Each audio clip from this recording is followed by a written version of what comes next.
हर्क सम्मान कहाँ छन्, कुन दुलामा छन् मलाई देखाइदिनुहोस्। यदि होइन हामीसँग फोटो खिचेर भाइरल हुन आएको हो भने किन आएको?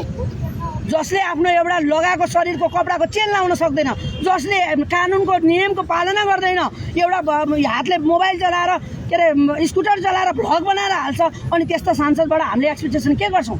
देशलाई माया गर्ने मान्छे हो भन्ने छन् हर्क सम्मान, त्यसकारण गाली खानु परिरहेको भन्छन्। हो ठिक छ, देशलाई माया गर्ने हो भने देशका जनतालाई चाहिँ माया गर्नु पर्यो नि त, अनि होला भनिन्छ होला नि त। अझ आएर फिल्मको हिरो म तपाईँको इस्यु त थाहा छ, त्यही सुनाउन आएको मलाई।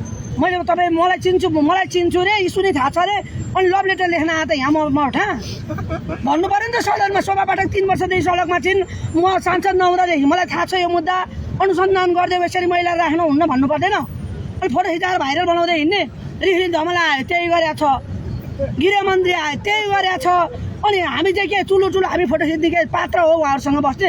हामीलाई गिजी आएको, हाम्रो चरित्र हत्या गर्न आएको यिनीहरू सबै। हामी यो कुरा मान्दैनौँ, हामी न्याय खोज्न बसेको मान्छे हो, हामीलाई त न्यायको ढोकासम्म पुर्याओस् भन्ने खोजेको। सधैँ आउने मिडिया बोतलले अनि त्यहाँबाट पपुलारिटी कमाएर जानको लागि गरेको हो त। पीडितको झन् बदनामी भइरहेको होइन, हरेका छन् सेलिब्रेटी जस्तो। ल सेलिब्रेटी पनि जनताको काम गरिदिए भए त हामी नै वाह गर्थ्यौँ नि, हामी प्रेस मिट गर्थ्यौँ नि, हामीलाई फलानु मान्छेले न्याय दियो, यस्तो मान्छे हुने रहेछ भन्न पाउनु पऱ्यो नि त। सधैँ आएको छ, फोटो खिचाएको छ, अर्को आएको छ, गुरुरु गएको छ, बदनाममाथि बदनाम थपिएको छ।